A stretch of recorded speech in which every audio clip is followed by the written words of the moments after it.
Guys, কেমন আছো তোমরা সবাই? আশা করছি ভালো আছো। আগের ব্লগে দেখিয়েছিলে বাড়িতে আমার বড় মানি দিদিভাই এসেছিল। তো ওরা এসেছিল বিকেল নাগাদ, আর আসা মাত্রই আমরা সন্ধেবেলা আড্ডায় বসে পড়েছিলাম চারজন মিলে। আর আড্ডা মানেই খাওয়া দাওয়া তো একটু থাকবেই। তো এখানে মুড়ি চানাচুর সন্ধেবেলা, তার সাথে আমাদের সবার রিকোয়েস্টে মায়ের হাতের বানানো অসাধারণ কফি, যেটা আমরা খেতে খুব ভালোবাসি, বাট আমার মা কিন্তু খায় না, কারণ আমার মায়ের একটু কফিতে প্রবলেম, মানে ডাইজেস্টে প্রবলেম হয়, তো যার জন্য মাঝে মধ্যে খায়। আর এখানে টিভি দেখছিলাম। দিয়ে সেদিন রাত্রেবেলা খুব আনন্দে কাটানোর পর নেক্সট দিন আমাদের যাওয়ার কথা ছিল শপিং করতে। তো এখানে আমি রেডি হয়ে নিয়েছিলাম, আর ওখানে মা, মাসি, দিদি এরা সবাই রেডি হচ্ছিল এক এক করে। তো আমরা অনেক দিন পর চারজনে একসাথে শপিং করতে যাব। আর আমাদের চারজনের এই টিমটা কিন্তু সেরা লাগে। এই দেখো এখানে মাসিও রেডি হয়ে নিয়েছিল।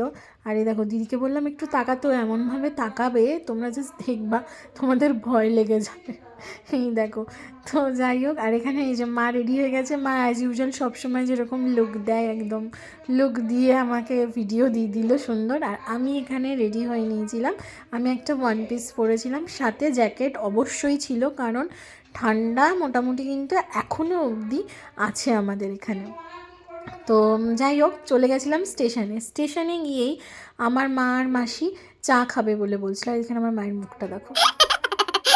আর এখানে আমার মাসিও চা খাচ্ছিল। আর আমরা দুই বোন, যেটা আমাদের সবচেয়ে ফেভারিট, চকলেট নিয়ে নিয়েছিলাম। তো এখানে খাওয়া দাওয়া করে নিয়ে চা খাওয়ার পর আমরা ট্রেনে উঠে পড়েছিলাম। আর আজকে আমাদের ডেস্টিনেশন ছিল শান্তিপুর। তো এখানে এই যে আমরা চারজন ট্রেনে উঠে বসে পড়েছিলাম আর গল্প করতে করতে যাচ্ছিলাম। আমার মা তো খুব গভীর কোনো কনভারসেশন আমার সাথে করছিল। আচ্ছা। আর এই যে দিদি ভিউ দেখতে দেখতে যাচ্ছিল, আর মাসি আমার ওই সাইডে বসেছিল। তারপরে আমরা নেমে পড়েছিলাম শান্তিপুরে। তো শান্তিপুরে গিয়ে দেখো লোক মানে একেবারে ছড়াছড়ি। তো যাই হোক, আমরা এখান থেকে টোটো নিয়ে নিয়েছিলাম আমাদের যে জায়গায় যাওয়ার ছিল সেই দোকানের উদ্দেশ্যে যাওয়ার জন্য। তো এই দেখো এখানে টোটো থেকে মোটামুটি আমাদের যে লোকেশান ছিল সেখানে যেতে আমাদের, যেহেতু রাস্তায় জ্যাম ছিল, মোটামুটি সময় লেগে গেছে 20 থেকে 25 মিনিট মতো। তো অ্যাট লাস্ট আমরা পৌঁছেও গেছিলাম সেখানে। আর এখানে দেখো শাড়ি, চারিদিকে শুধু শাড়ি আর শাড়ি। তো এখানে কেনাকাটা করে আমরা বেরিয়ে পড়েছিলাম আমাদেরই চেনা জানা একজনের গাড়ি করে শাড়ি কিভাবে তৈরি হয় সেটা দেখার জন্য। তো অসাধারণ লেগেছে। এই দেখো, এই হচ্ছে সেই শাড়ি তৈরির মেশিন। তো এত সুন্দর করে একটা মানে কাজ হয়, না দেখলে হয়তো বিশ্বাসই করতে পারতাম না যে এত সুন্দরভাবে নিখুঁতভাবে কাজ হয়। এই দেখো এখানে মেশিনের কাজ হচ্ছিল, তোমাদেরকে আমি কাছে নিয়ে গিয়েও দেখাবো যে কি সুন্দরভাবে প্রত্যেকটা জিনিস তৈরি হচ্ছে। এগুলো তো আগে তো এখনও অনেক জায়গায় হাতে তৈরি হয়ে থাকে, এই এখন নয় মেশিন এসছে। তো এত নিখুঁত কাজ, এত সুন্দর, না দেখলে সত্যিই হয়তো চোখে বিশ্বাস হতো না।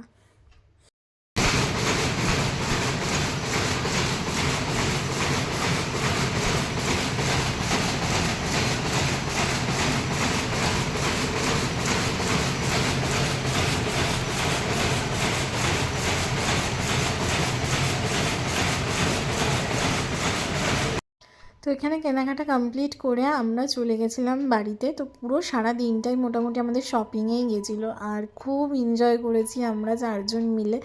আমরা অ্যাজ ইউজুয়াল চারজনের কোম্পানি খুব এনজয় করি। তো বাড়ি চলে এসেছিলাম, বাড়ি এসে পরে ফ্রেশ হয়ে নিয়েছিলাম।